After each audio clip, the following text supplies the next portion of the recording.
Hello everyone, आज है Sunday और आज है हमारा ब्लॉग डे। बट आज थोड़ा सा मूड नहीं कर रहा है हमारा ब्लॉग बनाने का। पर क्या है गाइस, मूड तो चेंज होता रहता है। तो आज आप सभी का स्वागत है हमारे चौथे ब्लॉग में। आज का चौथा ब्लॉग बहुत इंटरेस्टिंग होने वाला है और जगह हम आपको बताएंगे थोड़ी देर। लोकेशन भी बहुत खास होने वाली है। तो हम चल रहे हैं अपने नेक्स्ट ब्लॉग की आगे की राह पे। तो गाइस चलते हैं आज हमारे चौथे ब्लॉग की लोकेशन पे। काफ़ी इंटरेस्टिंग लोकेशन होने वाली है। तो इसी के साथ मैं आपको लेकर चलता हूँ हमारी लोकेशन पर। आज हम आ चुके हैं कोटा बैराज। अरे सॉरी, ये तो नेक्स्ट ब्लॉग की लोकेशन है। अभेड़ा महल कोटा की एक बहुत खूबसूरत जगह है जहाँ पर तो तुम्हें जगह पर अभेड़ा महल जहाँ पर ही बात करें। गाइस फाइनली आज हम पहुँच चुके हैं हमारी लोकेशन पे, जो कि है अभेड़ा महल। आज हम जानेंगे अभेड़ा महल का इतिहास और कोटा से जुड़ी इन्फॉर्मेशन। अभेड़ा महल के अंदर जाने के लिए हमें टिकट्स परचेस करनी पड़ती है। कुछ प्राइस कुछ इस तरह से हैं। हम खरीदते हैं टिकट। तो फाइनली अब हम अभेड़ा महल के अंदर आ गए हैं गाइस। ये कुछ टिकट है यहाँ पर, जो बच्चों और बड़ों का 10 रुपये प्लस गाड़ी का एक टिकट है कुछ। तो टोटल मिलाकर 25 रुपये में हमारी अभेड़ा महल के अंदर एंट्री हो। फाइनली अब हम आ चुके हैं अभेड़ा महल। अभेड़ा महल का इतिहास बहुत ही सुंदर इतिहास है। अभेड़ा महल की स्थापना 18वीं शताब्दी में की गई थी और अभेड़ा महल कोटा का एक बहुत ही हिस्टोरिकल पार्ट है, जिसे मिनी कश्मीर भी कहा जाता है। इसकी स्थापना उम्मेद सिंह जी ने 18वीं शताब्दी में कराई थी। आगे हम जानते हैं। ये जगह चंबल रिवर के किनारे बसी हुई है और यह शांत महल, लोटस लेक और रोमन टर्टल्स के लिए बहुत फेमस थी। पहले इसे रॉयल रिट्रीट के नाम से भी जाना जाता था, जो राजवी विश्राम महल के नाम से जाना जाता था, जहाँ पर राजा महाराजा अपने विश्राम, तफ्तरी और आराम के लिए यहाँ पर आया करते थे। अभेड़ा महल के इतिहास के बारे में जब हमने जानना स्टार्ट किया तो काफ़ी रोचक चीज़ें निकल कर सामने आई। अब हम जानते हैं कि जैसे 18वीं शताब्दी में जब यहाँ पर अभेड़ा महल की स्थापना की गई थी, तो अभेड़ा महल की स्थापना में इसका मेन रीज़न ये था कि जो अभेड़ा महल था ये था जहाँ पर राजा महाराजा गपशप करने आते थे, अपना कवि सम्मेलन करने आते थे, रानियाँ अपने मनोरंजन के लिए आया करती थी। इसके साथ साथ यहाँ पर एक लोटस जो पूरा लेक है उसका निर्माण किया गया था, जहाँ से महल की खूबसूरती बढ़े, महल और ज़्यादा खूबसूरत दिखे। इसी के लिए यहाँ पर रोमन टर्टल्स भी रखे गए थे, जो यहाँ की शोभा बढ़ाते थे। प्लस यहाँ का एक आकर्षण पॉइंट बनते थे, जहाँ पर जो उनके गेस्ट आते थे, राजा महाराजाओं के या बाहर से लोग आते थे, उनका एक मनोरंजन का एक सोर्स। जो बनावट है वो राजपूती आर्किटेक्चर से इंस्पायर्ड है।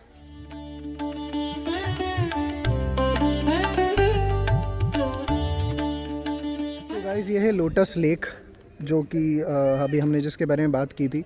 ये ऊपर का महल है जहाँ से शायद राजा महाराजा और जो उनके गेस्ट हुआ करते थे वो ये इस लोटस लेक का आनंद लिया करते थे। आज शायद ये उस स्थिति में नहीं है, अभी शायद वेदर वो नहीं है, लेकिन क्या अद्भुत नज़ारा रहता होगा जब यहाँ से जब राजा महाराजा ऊपर बैठते होंगे या कहीं पे आसपास बैठते होंगे और ये लोटस लेक का नज़ारा लेते होंगे। इस लेक के जस्ट सामने इतना खूबसूरत नज़ारा है गाइस। यहाँ पर बहुत सारे लोग आज भी आते हैं, जो वेडिंग शूट आजकल यहाँ पर होते हैं और बहुत सारी चीज़ें हैं जो यहाँ पर लोग करते हैं। तो मुझे लगता है हर किसी को एक बार यहाँ आना चाहिए। काफ़ी खूबसूरत जगह है गाइस। तो गाइस ये है कुआं। अब ये तो मुझे नहीं पता कितना डीप है, ये उसी ज़माने का है, कूदने के बाद ही पता चलेगा।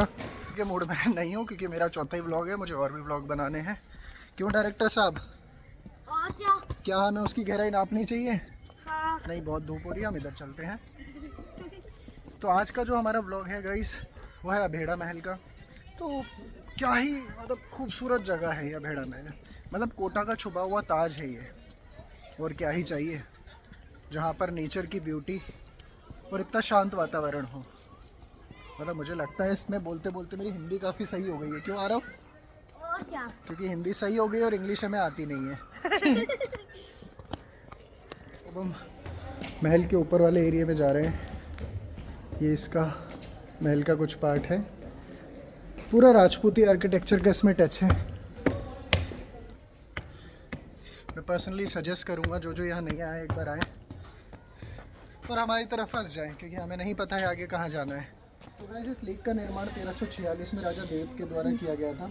और लेक का निर्माण करने का रीज़न जैसे मैंने आपको बताया बहुत ही सिंपल था, जो अपने मनोरंजन और अपने कवि सम्मेलनों के लिए किया गया था।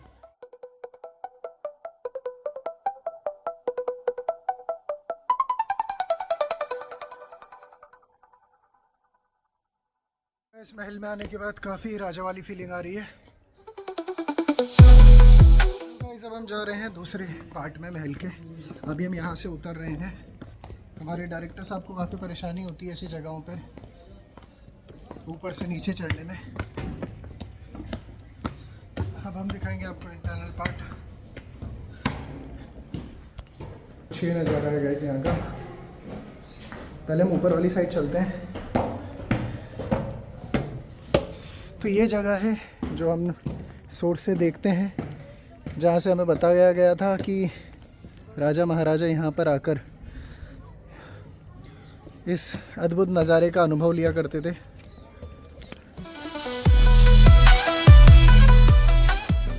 तो गाइस अभी हमने देख लिया है। अब बहुत ज़्यादा प्यास लग रही है। हमारे आरव जो सोनी डायरेक्टर जी हैं वो निकाल कर सबको पिलाएंगे। जाइए साहब, यहाँ से निकालते हैं पानी। बाल्टी पूछ के जाना पड़ेगा अंदर।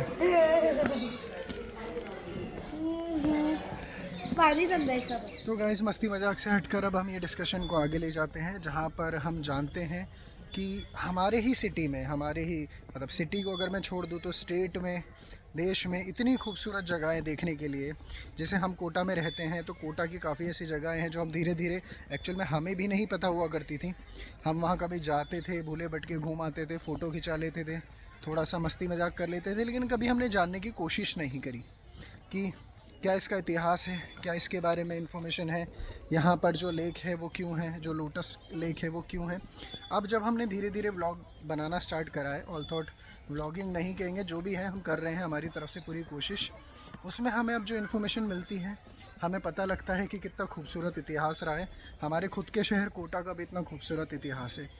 तो मैं बस एक रिक्वेस्ट ही कर सकता हूँ कि जब भी आप लोगों को समय मिले, भाई ज़िंदगी बहुत बिज़ी है, काम काज में लोग बहुत ज़्यादा व्यस्त रहते हैं, तो अपने बिज़ी शेड्यूल से एक दिन, छुट्टी वाला दिन अपने लिए निकालें और ऐसी जगहों को विज़िट करने आए जहाँ पर हमारा खुद का बहुत इतिहास छुपा हुआ है, जहाँ की जानकारी प्लस जो माहौल है यहाँ पर वो काफ़ी लोग अभी यहाँ आए भी हुए हैं। तो ये चीज़ें हम भूल चुके हैं। हम लगे रहते हैं कि यार वो बचपन के दिन बहुत अच्छे हुआ करते थे, यार बचपन में ऐसा हुआ करता था। यार बचपन तो कहीं गया ही नहीं है, हमने अपनी ही बाउंड्रीज़ में उनको समेट के रखा हुआ है। एक बार मुझे लगता है थोड़ा सा समय दें और अपने आप से अपने बच्चे को बाहर निकालें और ऐसी जगहों पर घूमने आए। बच्चे को बाहर निकाले से मतलब कुछ और मत लीजिएगा। गाइस आए घूमें।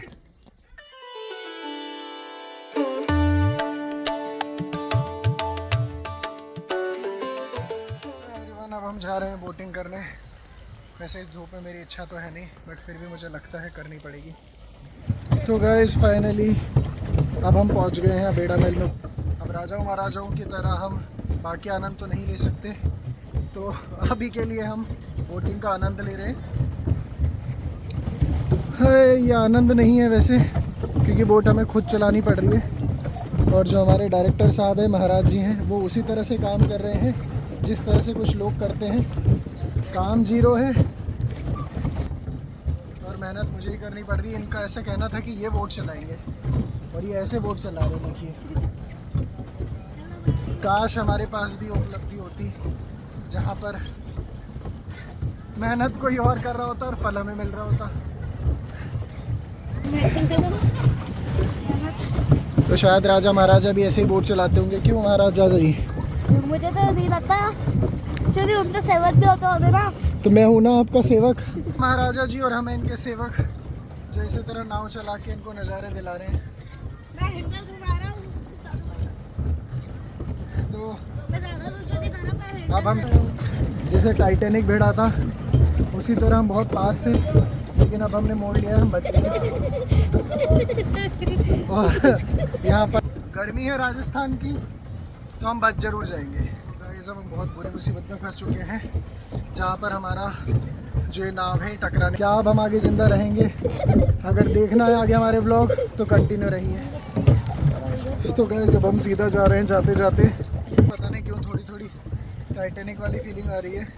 क्यों आ रही है मैं आपको दिखाता हूँ। जैसे टाइटैनिक आज हम उसी तरह एक मशीन से टकरा सकते थे, लेकिन समय रहते ही जाबाजी का फाइनल रिजल्ट दिखाते हुए हम बच चुके हैं, बच गए हैं। और हमारे बचने का रीज़न है हमें आपको इसी तरह हमारे ब्लॉग्स देखते रहना पड़ेगा, उसके लिए बहुत क्षमा चाहते हैं। आज का ब्लॉग हम यहीं पे एंड करते हैं। आज काफ़ी गर्मी थी, जैसे कि हम राजस्थान में रहते हैं तो यहाँ पर सर्दी में भी गर्मी का एहसास है इसीलिए हमें बहुत सारा पानी पीना पड़ा और थोड़ा काले भी हो गए। वैसे तो गोरे थे नहीं, फिर और काले हो गए हैं। और इसी तरह हमारे ब्लॉग्स को लाइक करते रहें, पसंद करते रहें। जब तक चलिए बाय और सब्सक्राइब करें, पर ऑलरेडी कर दिया हो तो नए सब्सक्राइबर जोड़ें। बाय।